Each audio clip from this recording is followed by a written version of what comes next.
Hello, this is iRadio 1 o'clock news. First, here are the headlines.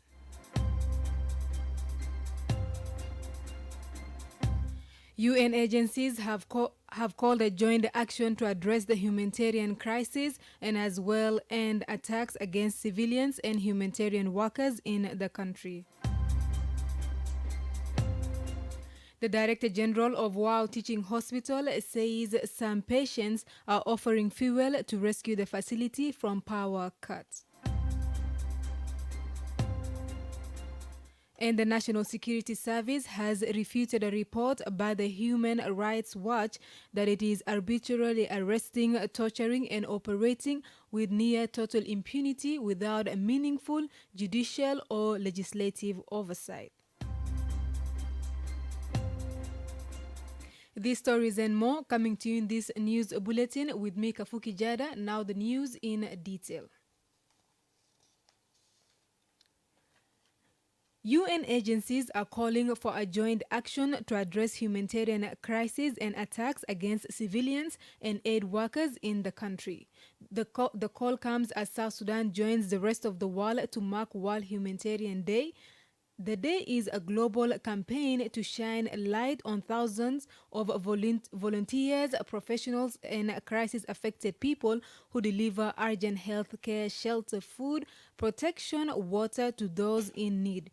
It was established by the United Nations in 2009 to commemorate the anniversary of the bombing of the United Nations headquarters in Iraq.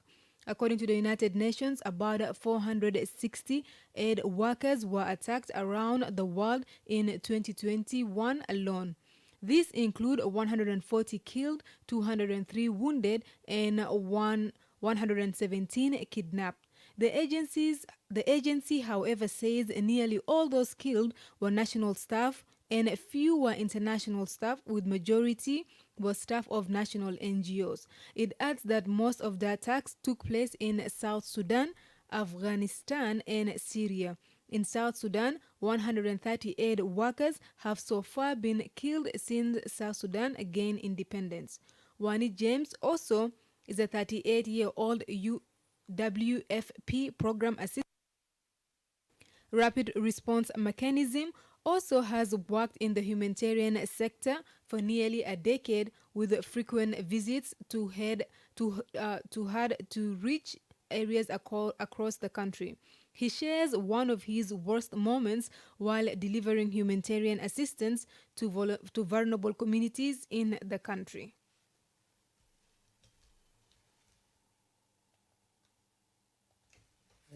Heartbreaking, or it is a bit painful to see a colleague whom you work with for a decade and in just a moment to disappear or to be killed in your front. It's not an easy thing, and you cannot explain how it happened. This is the worst moment in my life, because like they are in our front, we are from behind, we are coming from field, and then immediately the attack came. We are stopped, this one was removed, and then things happen. From nowhere, we just had a bullet, and we don't know who is who. This year, World Humanitarian Day theme is it takes a village to raise a child and it takes a village to support a person in a humanitarian crisis. The South Sudan Humanitarian Needs Overview for 2022 estimates that more than half of the population are in dire need of humanitarian assistance. Sarah Besolo is the OCHA humanitarian coordinator for South Sudan. She urged all parties to protect aid workers, striving to uphold the living standard of a vulnerable population.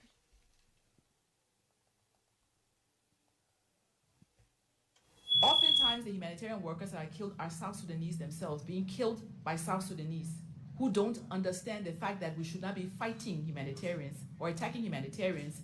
We should be fighting poverty and fighting all of the mega crises that affect the people of South Sudan. People of South Sudan are affected by climatic shocks, by flooding and by drought. They are affected by subnational violence. They are affected by things that are beyond their control, including COVID, the pandemic, and other issues that they have nothing to do with. But these things affect them so badly. I would like to take this opportunity today to remind all of us that it takes a village to address the needs of the people in South Sudan. A week ago, 3 aid workers traveling on a humanitarian convoy were shot dead in Equator County of Eastern Equatoria State. This, according to the United Nations, brings the total humanitarian workers killed in South Sudan since the beginning of this year to 5. The Director General of WOW Teaching Hospital says some patients in need of a surgical operation are offering fuel due to a shortage the facility has. Dr. Thorn Magok told iRadio that hospital has been faced with a lot of bureaucracy from the state government to acquire fuel on time. Mangok said the facility has not received any fuel supply from the state authorities since the beginning of this month. According to him, those contributing fuel are mainly patients who need urgent surgical service. He spoke to iRadio this morning.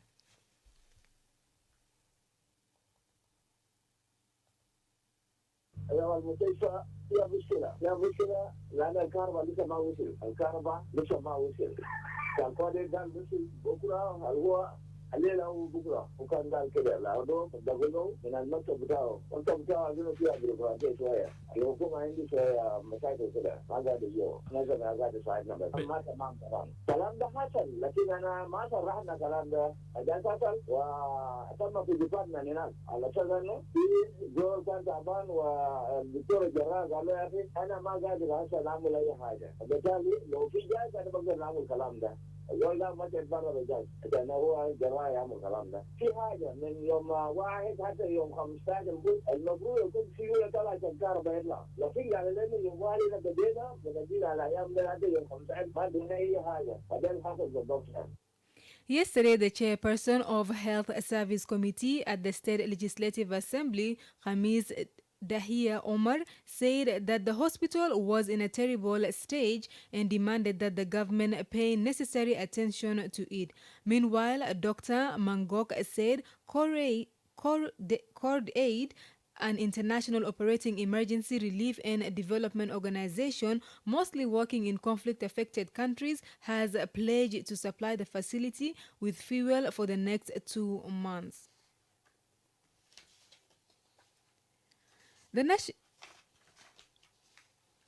Still in Western Bahr al-Ghazal, State Legislative Assembly says it is investigating claims that the state executive intends to grab several playgrounds in Wau Town. While addressing the public during the graduation of first aid health workers in Wau Town on Tuesday, the state governor, Sarah Kileto, threatened to withdraw all undeveloped plots that were allotted to the citizens. Mrs. Cleto says she would next week table a motion at the cabinet to seek approval of her decision. بس برضه في حاجة أنا داير أقول يمكن أراضي بتاع واحد كله شالم تمشي تحبش هنا ده محل زول تمشي تحبش هنا ده محل زول وبكرة باقي الناس بقول أدونا وأدونا الدوم وأتبقى الفاضي ما بعمل فيه أي حاجة.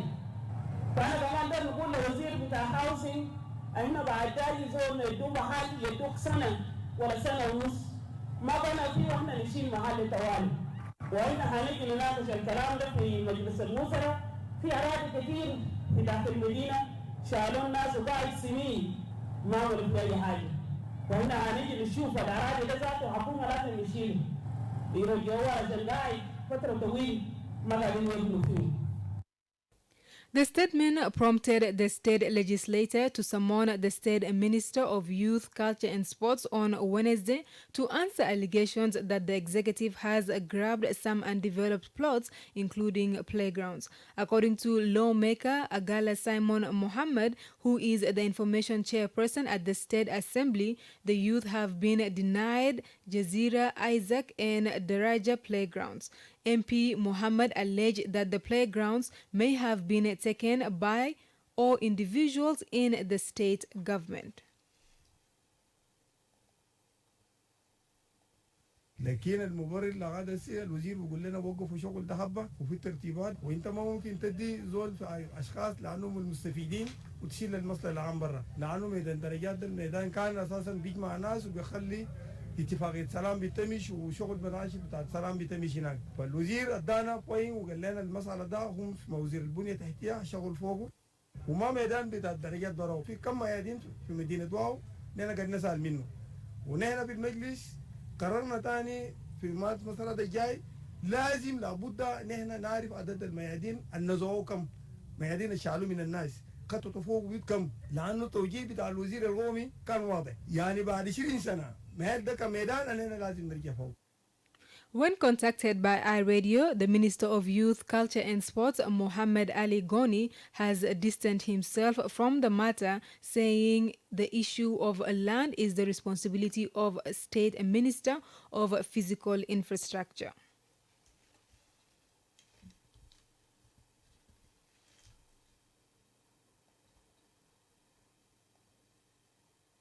وزارة البنية التحتية هم المشوا خططوا لهم، هم بعرفوا ده الناس المشوا والبنوا فيه ده الناس منه، لأنه ناس البنية التحتية بيراجعوا الأوراق الثبوتية بتاع الناس دي.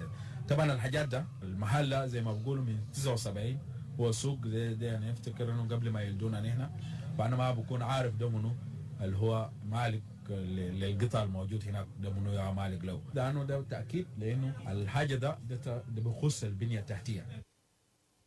Meanwhile, Alfred Angok Yulini, a civil society activist for land rights, has acknowledged the position of the government on the state land policies. But the executive director for Greater Bahr al Ghazal Land Alliance argues that long civil war in the country has incapacitated the citizens to develop their land. Yulini is now calling on the state authorities to give more time to the citizens to gather resources to develop their land. You are listening to iRadio Afternoon News. The National Security Service has refuted a report by the Human Rights Watch that is arbitrarily arresting, torturing, and operating with near total impunity without a meaningful judicial or legislative oversight. In a statement yesterday, the Human Rights Watch dog said South Sudanese leaders should address the chronic insecurity, rights abuses, and the worsening humanitarian situation during the country's extended transition period. It said South Sudan leaders have failed to provide clear timelines for the creation and the beginning of the operation for a hybrid court to prosecute the most serious violations since the current conflict began in 2013. The rights group said authorities have continued to infringe on freedom of expression and freedom of association and assembly, arresting and detaining critics, human rights defenders, and journalists. In a most recent incident on August 7, it said the police and National Security Service agents arrested and detained 7 people in Konyo Market in Juba who were protesting the rising cost of living. The National Security Service, according to the group, has broad powers of arrest, detention, and civilians. Human Rights Watch has documented how the agency operates with a near total impunity without a meaningful judicial or legislative oversight. Since 2013, it said the agency has abducted, tortured, and forcibly disappeared hundreds of people on the basis of their ethnic affiliations or in reprisal for their opinions, with the clear aim of crushing criticism of those in power. Since the peace agreement was signed, the agency has on numerous occasions harassed journalists, shut down media outlets, restricted the media ability to print or publish stories deemed critical of the government, and unlawfully held people in poor conditions, leading to death in custody. In response, the spokesperson of the National Security Service Internal Bureau rubbished the report. David John Kumuri described the Human Rights Watch report as baseless. He told iRadio that the NSS National Security is only executing its mandate as stipulated in the interim constitution. All these allegations, my brother, these are characteristics of the statement this descriptively portrayed national security as an agent operating in opposite to the law as a biased organization in pursuit of its malicious objective used to do. But the allegations are inaccurate and undefining of the instant operational principle in standard best practice and the core values as well as ethical conduct and execution of the service mandate in accordance with the Constitution and the law. So, speaking on the facts, national security is among the disciplinary law enforcement agencies in the country. The alert statement of the Human Rights Watch is unjustifiable and vilifying in the nature. The national security upholds the moral compass and believes in those timeless ideals, including by affirming that the moral universe is alone, but it tends towards justice. The Speaker of Western Equatoria State has confirmed the appointment of 2 South Sudan Opposition Alliance members as chairperson and deputy of the specialized committees. Wakila Charles Abdo appointed Julia John Sindani as the chairperson of Gender, Child, Human Rights and Humanitarian Affairs and Margarita Barnaba Kasanga as the deputy chairperson for economic finance and investment. The 2 lawmakers were appointed on August 9th. This comes after the opposition groups resolved their differences recently. The parties under SOA had differed and submitted separate lists of nominees, a move the speaker had turned down. So it was finally resolved, and then the names were given to me for the position of a chairperson for gender, then the deputy chairperson for finance. All belong to SAWA. And I've done that one, and the appointment was done on the 9th of August. For the position of chairperson for gender, child, human rights, and humanitarian affairs, Honorable Julia John Sindani.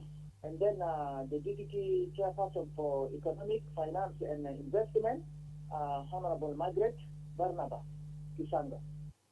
You are listening to iRadio News, and now to the international news brought to you by MTN. My colleague Doru Sky joins us.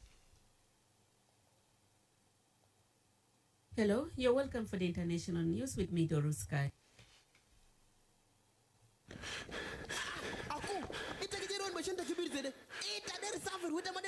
Aku, hana mage safir, hana gifere zuma halta wilu gurus, sante de malian gurus, gubal mujirima maligana, handira sul gurus fi wilayat. Italy sa wara zede, Italy sa vitab ta jere rasul gurus, gubudu gurus fi senta. Ite maruf gal MTN jibulen na momo fi belade. Aku, mumu de biga sunu kaman, besara na cave zado. Momo de MTN mobile money. Be MTN mobile money de, ite bak de rafi gurus ta kide kulu fi telephone take. Ite bak de rasul le ay zone, alindo account MTN mobile money de fi ay zaman, u fi ay waqt dalta der. Ashanta fi fata hisab ma momo MTN mobile money, lazim kelta dusu, najma, 200 Selim, wita bilgo ke tirmin malumat al bisaidi ta kef ita fi fata hisab take.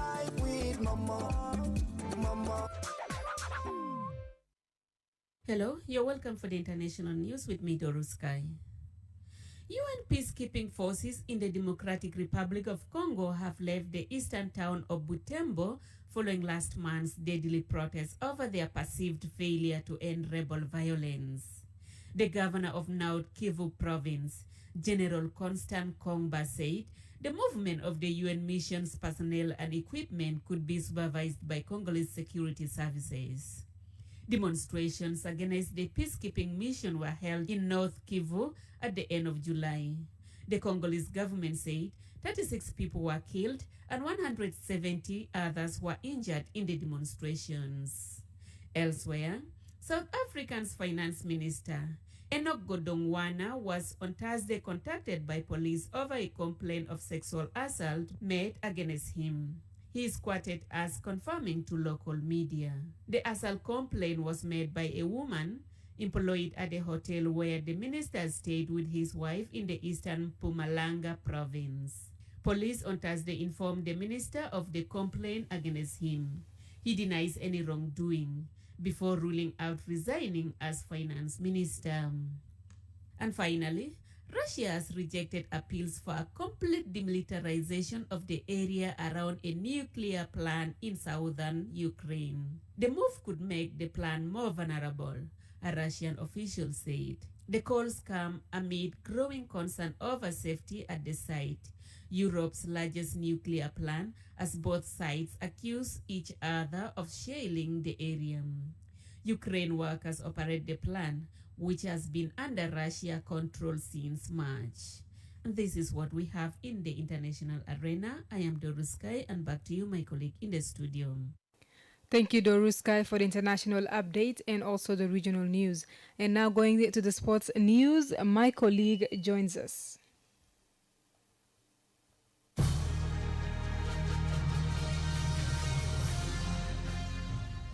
Good afternoon, Kavuki Jada. In football, South Sudan will face Tanzania for the qualifiers of the Total Energies Under-23 Africa Cup of Nations in the road to Morocco 2023.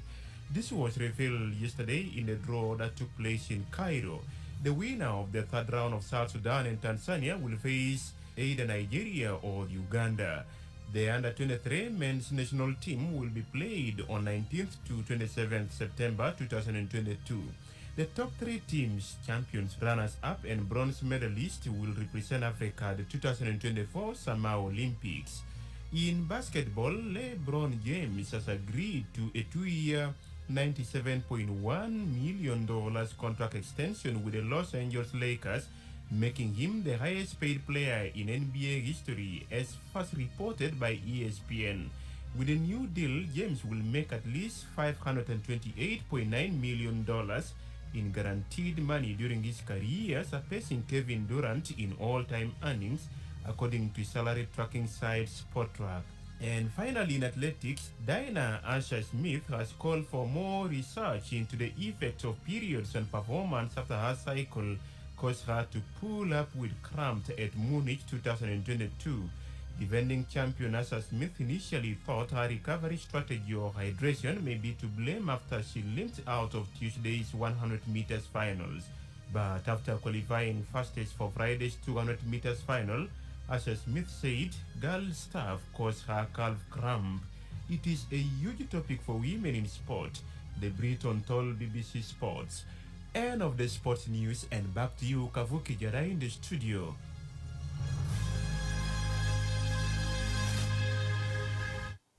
Thank you for that sports update, Moyo Jacob Phillips. And now you are listening to iRadio News, and to end this bulletin, here are the headlines again.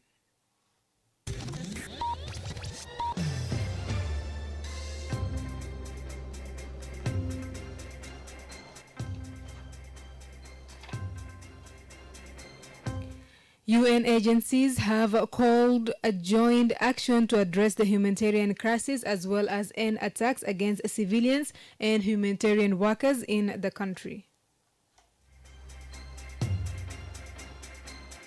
The Director General of WOW Teaching Hospital says some patients are offering fuel to rescue the facility from power cuts. And the National Security Service has refuted a report by the Human Rights Watch that it is arbitrarily arresting, torturing, and operating with a near total impunity without a meaningful judicial or legislative oversight. That's the end of iRadio Afternoon News. If there's a story or any event you would like iRadio to cover or report about, please send us a text message on +211 925 287 870. It's also our WhatsApp number. Follow us on Twitter at iRadio Juba, like our Facebook page, iRadio, subscribe to our YouTube channel at iRadio South Sudan. You can also visit us on our website and listen to us online at www.iradio.org. Stay tuned for the news in Arabic at 1/2 past the hour. I am Kafuki Jada, on behalf of the news team. Thanks for listening.